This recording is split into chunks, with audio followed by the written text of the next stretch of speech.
Today, our guest is the Swedish journalist Joakim Medin, member of the Swedish Union of Journalists. He was detained in Turkish prison for 51 days. His crime? Reporting on issues related to Turkey. Now back in Sweden and awaiting trial on terrorism charges, Joakim is joining us today to share his story. Joakim, thank you for being here. Thank you for having me. Thank you. How are you, before starting, how are you feeling at the moment? I'm feeling quite all right. I've been able to focus on other things in the past months since coming home. I sort of intentionally locked myself into sort of a family bubble because I just became a father. Oh, okay. And I was very worried being stuck in my cell for all of these weeks in Turkey to miss the birth of my baby daughter. So I've been focusing a lot on family and such things, and but obviously now in the last days, when my next trial on the 25th of September is getting closer, I've been thinking more and more about this again. So things are returning again to my head. And how is your family dealing with the situation and also with the media coverage of the trial and your situation? Well, it's been tough, no doubt about it. My wife is also a journalist, but she had to. Sorry, you're both working for the same newspaper, right? We are. We participated in a lot of interviews about my case, so she's also been in great need of rest from this, in some extent that is possible. So it's been tough for her. Yes, as it was for me from another perspective. So the fact that we don't know what's going to happen after this, how much longer these two cases are going to continue, what's going to happen when my next trial begins. It's still a source of making us worry a bit. Obviously, we know this will have an impact on our lives also in the time to come. Definitely. If we go back to the facts, you were arrested on 27 March. Shortly after landing in Istanbul, you were about to cover the protest against the arrest of the Istanbul mayor. And you spent 51 days in prison, and then you were released, given an 11-month suspended sentence, right, for insulting the president. And now there is this new trial on the terrorism charges. It would be great if you could explain us what led to the arrest, and also if we could discuss the different charges that you are facing. Yes, so I received a suspended sentence of 11 months and 20 days for allegedly insulting the Turkish president. And the next case, this trial, they want to send me to prison for 9 years for terrorism-related charges, membership of an armed terrorist organization, and making terrorist propaganda. So the so-called evidence that they have against me is the articles that I wrote. The very first thing that they did on my second day in captivity was to show me a bunch of screenshots of articles from social media. So this is open source material. Screenshots of articles that I wrote about Turkey, about the Swedish NATO membership process, and how the Turkish government was very angry about this Erdogan doll that appeared at a small protest in Stockholm in 2023. So I was accused of being behind that protest action because there was a photo taken at a later day attached to an even later published article by me. So this was the basis of me being sentenced to prison for insulting the president. And then the other cases is about me reporting about the war in Syria, the Kurdish forces in Syria, who's been allied for over a decade with every other country except for Turkey in NATO to fight against the Islamic State. And they're using this material as well as some other reporting about Turkey to claim that I have committed terrorist-related offenses. And how were the conditions in prison? Because you were in a high security prison in Marmara. How were the conditions? And did you get a lawyer immediately when you got there? I did not get a lawyer immediately. I was first kept for one night at a police station close to the Istanbul airport. And then I was transferred to another prison, to a prison. And from there to a second prison, Marmara, formerly known as Silivri prison. And these transfers and everything that was happening, I very much felt that I wasn't getting enough or any information about this whole process. There was very little information in English. There was no proper attempt to find some translator or some translated material for me to understand the situation. I was denied to make more than one phone call to get a lawyer of my own choosing, and I wasn't even allowed to make the phone call myself. A police officer made it. And then I was given a public defender, and this public defender I did not even see or talk to or meet. So I have no idea what she did for me, but allegedly she was present. And I did get my real proper lawyers once I had been sent to prison. And these are the lawyers that I still have.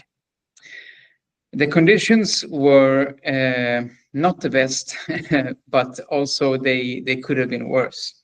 So I was kept in the department for political prisoners in Marmara prison, the biggest prison in the world. So I was on one hand kept in social confinement. The ordinary thing is that you are kept in social confinement. You spend 24 hours a day, every day in your cell, and you're only allowed to leave for a few certain reasons, like in my case, for meeting once a week with my lawyers and with my general consul, Swedish consul of Istanbul. So the social isolation was very tough to deal with. And I managed to shout to a few neighbors in other isolation cells next to me. Okay. So that was tough in that way. On the other hand, other prisoners in this prison are many times crowded, like 30 people in one cell, and the conditions are very bad because of that. So it's sort of a paradox, but because the political prisoners are the biggest enemies, so to say, but also because we have many times the world's eyes on us, because many times the political prisoners in Turkey are quite famous writers, journalists, opposition politicians, the mayor of Istanbul, etc. So they can't afford to let such prisoners be too much mistreated. So we were able to have our own cells. We were able to have some privacy, to have because of this, our own toilets, our own little bubble to stay in. Yeah. And how did you manage psychologically to face such a situation? And what's the first thought we have when we get there? My first thought was, this is typical, because I immediately put this situation into a context, into a larger authoritarian pattern that we have seen for years now in Turkey, sadly, where Turkey has more and more become a country where if you are any kind of, or considered to be a dissident of some kind, someone criticizing the people in power, regardless if you are a journalist, a writer, an opposition politician, a democracy or human rights defender, civil society leader, sooner or later you face the risk of being locked up, and perhaps spend some weeks or months or years in prison and or detention. So I knew of this situation, and I knew that because this is so ordinary these days, sadly, if other people can handle this, so must I. And my lawyers from the very beginning told me to stay psychologically strong and focused. And this is also what my neighbors in my neighbors' cells told me. They, from the very beginning, as soon as we made contact, they were trying to give me positive, some sort of positive energy to tell me good things. They told me that you must be a good person because only people doing something right end up in this department for political prisoners.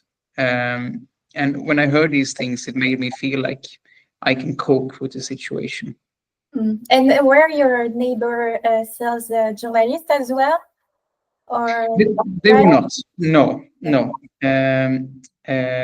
They belong to other backgrounds. Okay.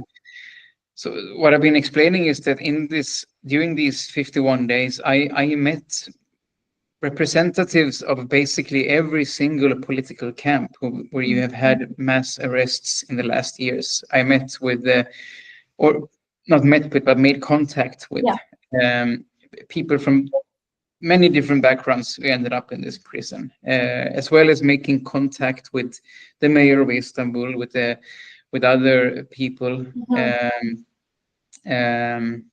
And I spoke very briefly with a YouTuber who asked me, "Why are you here?" He spoke English. We met in the corridor when I was being brought to a place and he returned from a place. So I said, "Insulting the president and terrorism."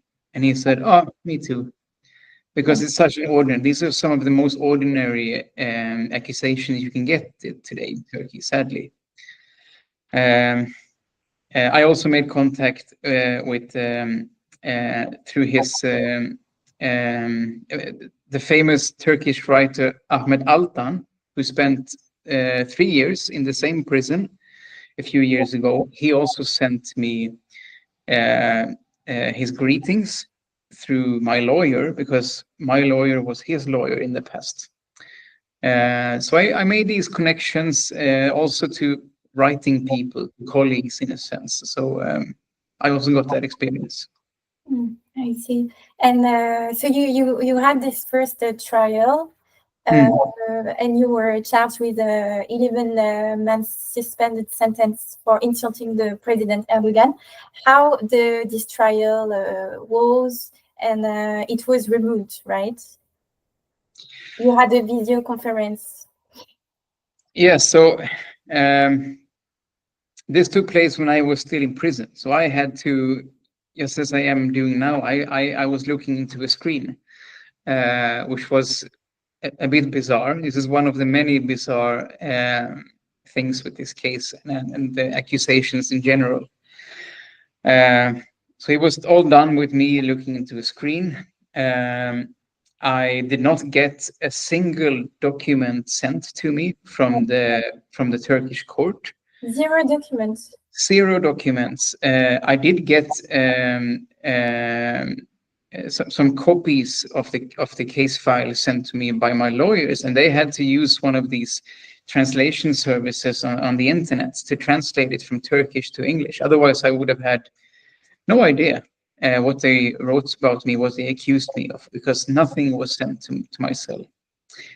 And then the translation was a problem, because the translator that I was given in the court, who was attending in the courtroom, he was so bad that we couldn't really communicate properly. So my lawyer is sitting next to me in this tiny room in the prison. He had to step in and become my translator, which is not a very orthodox way to do it. Absolutely not. Yeah. No. And then I got the limited time to give my defense speech, but I managed to give my main points of defense. And then the result was that I got this suspended sentence. Yeah, it's a nightmare. Yeah. No, I'm very happy to have you and to discuss, because we, the EFJ, with the Swedish Union of Journalists and all our members, and even the international community, we were alarmed, and we will keep advocating for any charges to be dropped. Before discussing the next trial and the terrorism charges, I would like you to share one story. Actually, I discovered when we prepared this Press Talk podcast. I saw that you were not supposed to be a journalist. You were a teacher, and that there was a special travel in Honduras that actually completely changed your life and your professional career. That's right. So I'm originally a secondary school teacher in history and social studies. And that was what I was supposed to be doing. But then I'm also greatly interested in traveling and understanding other societies and their political and historical past and present. I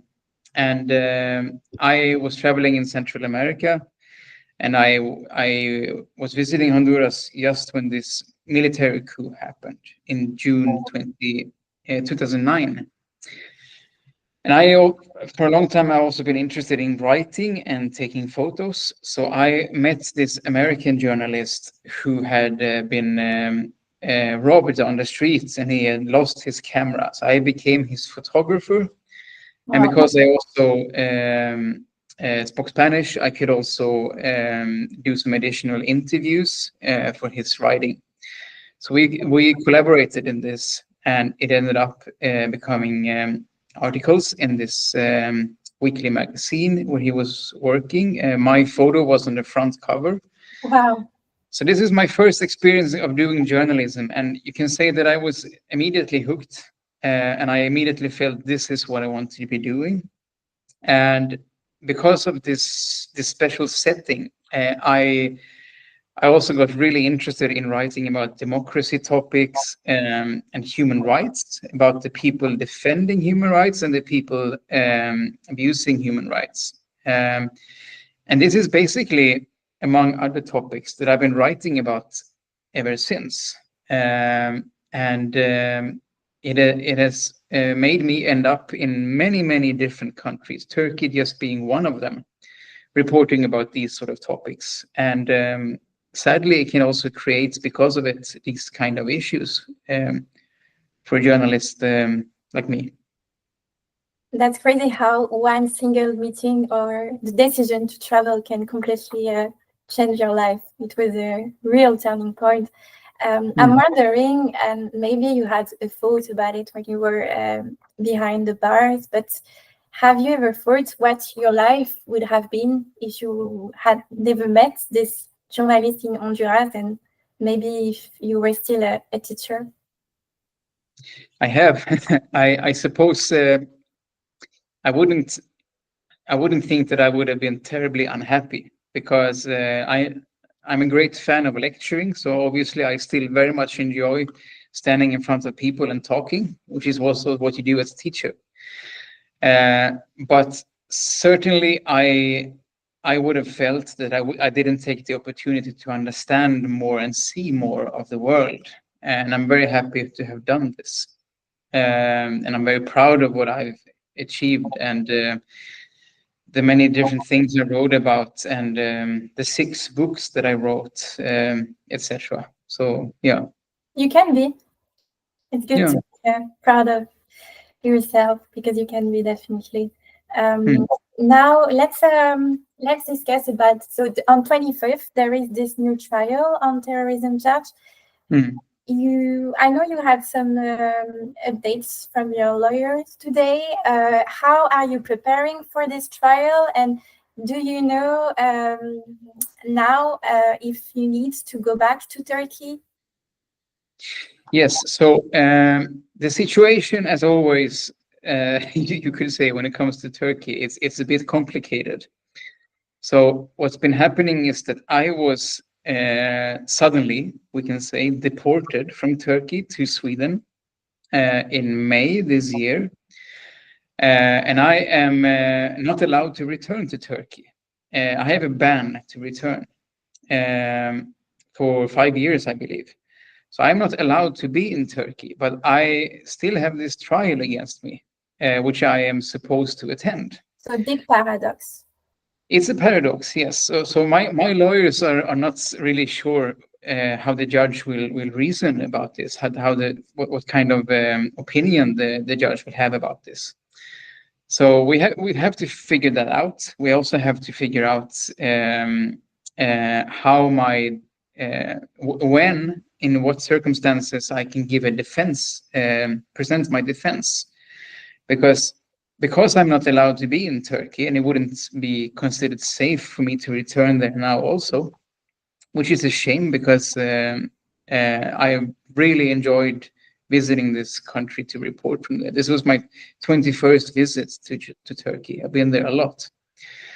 I have to give my defense from Sweden, but the paradox is that the Swedish court system usually are not allowing these sort of cases being politically motivated, and which is really just about me using my freedom of speech as a journalist to write about another country and the people in power.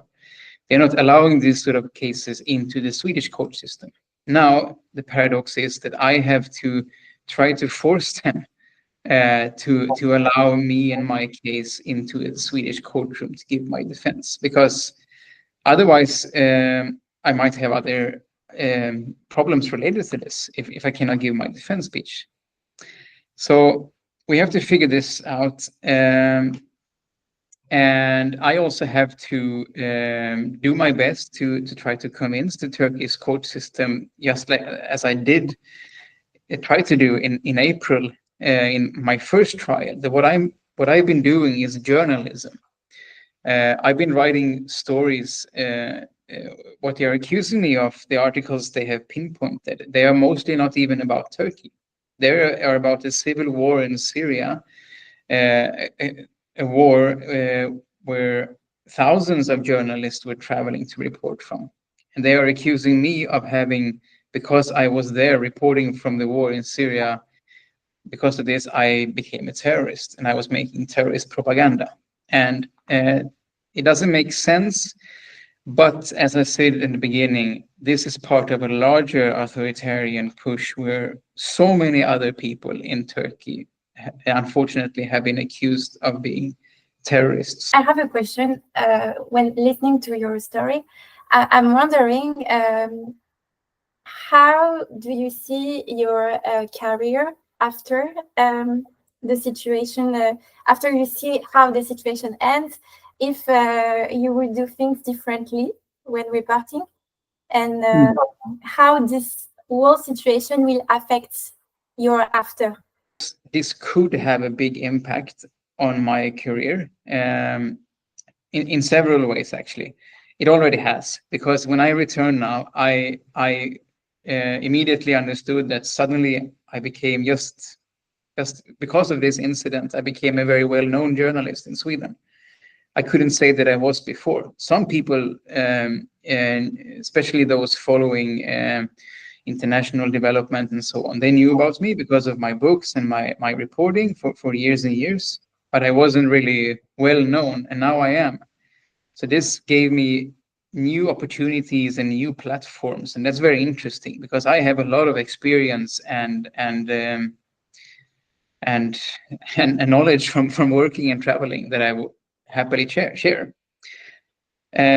Another aspect is that this could have a negative impact because we don't know just what could be the result of this second trial, if this will have some sort of bad consequences of my freedom of traveling. And I cannot visit Turkey, but there's a risk that I'm going to be unable to visit some other countries having connections to Turkey. And this is quite unfortunate because I am a foreign affairs reporter.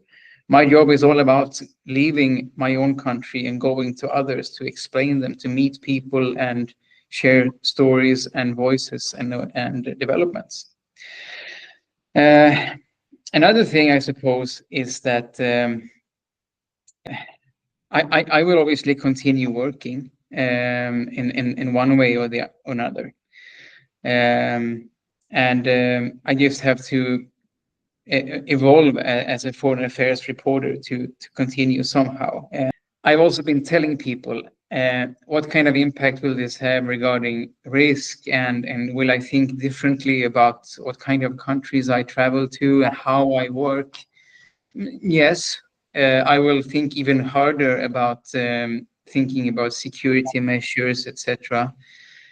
But again, I don't think it's a question about if another Swedish journalist, or perhaps this Swedish journalist, will end up in similar trouble in the future. But it's a question about when it will happen, because sadly we are moving in this world of ours in a direction where democracy is experiencing a severe backlash. We only have a few countries left on this planet which can be considered proper liberal democracies, where press freedom and freedom of expression and the respect of the work of journalists and independent media is completely and fully respected. And then we have some proper dictatorships, of course. But between these two systems, we have a large majority of countries where it's becoming more and more tricky and difficult and dangerous to work as a journalist. So I sadly believe it's just a question of when this will happen again. Perhaps this can happen to me again. And this is something we have to take into account. And I'm also doing that as I develop continuously as a traveling journalist. Are you scared that it might happen again? After becoming a father for the first time 6 weeks ago, I don't feel scared, but I feel that I have a completely different kind of responsibility in life that I didn't necessarily have in the same way before. I'm perhaps scared about what kind of world that my daughter will grow up in, and also obviously what kind of impact this world will have on my line of work, which is also my wife's line of work. She's also a journalist, as we mentioned. So it's there are reasons to feel worried, obviously. So we can only respond to this by staying true to our profession, even stronger in that sense. What would you tell to young journalists who are starting their career? And because we live in such a world, I'm monitoring press freedom violations, and sometimes I hear journalists, they keep working, but they have this fear, and I'm the first to tell, please don't give up on the profession. But when you witness such nightmares like yours, the one you are facing, do you have any advice for the young journalists in mind? Yes, so this is a profession that comes with a growing, growing number of different risks and challenges. I have for the past couple of years now been arrested several times. I've been to prison a few times in different countries. I've been. This is the second government to directly attack me. The first one was the Hungarian government because of my writing already several years ago. So this is part of a growing trend, obviously, where it's becoming more challenging to be a journalist, and this could understandably be frightening if you're completely new to this profession. And this has to be taken into account, yes. But I will also tell people that this is at the same time the best and most creative and funniest and most wonderful job I've ever had. I cannot, I wouldn't consider doing anything else than being a journalist. This has been profoundly life changing. I've made so many friends inside journalism and outside of journalism because of this profession. I've gained so much knowledge that I've been able to share to people not being able because of time and daily struggles to be just as nerdy about topics that I can be, because this is my profession, to become a nerd about things and sharing the knowledge that I can gain. And we are playing a crucial part in the defense of democracy. And I cannot see that the alternative would be to just give up. People call us, Heroes. yes, but people say that we're one of the main power actors in society, and that's true. We have a lot of power, but we also have a lot of responsibility coming with this power, and we are also in the front line of standing up for political rights and freedoms, and ultimately democracy. I cannot see that I would ever give up on this. And I don't think that the people who are new to this profession should either, just because we're facing a growing number of challenges. Joakim, thanks a million for sharing your story. I know how much it was important for you when I contacted you for this podcast. That's actually the first thing you told me. Yes, I really want to be able to share my story. So thank you. It was an honor for me also to discuss with you. And as I mentioned, and I promised the EFJ, we will keep monitoring your situation and support you, because no journalist should face any retaliation for her work. We will be there. That's right. Yeah, just like I wrote on a piece of paper to be sent to the world with my message. Journalism is not a crime, not in any country, and it should stay that way. So I'm very grateful that I could join you here. Thank you.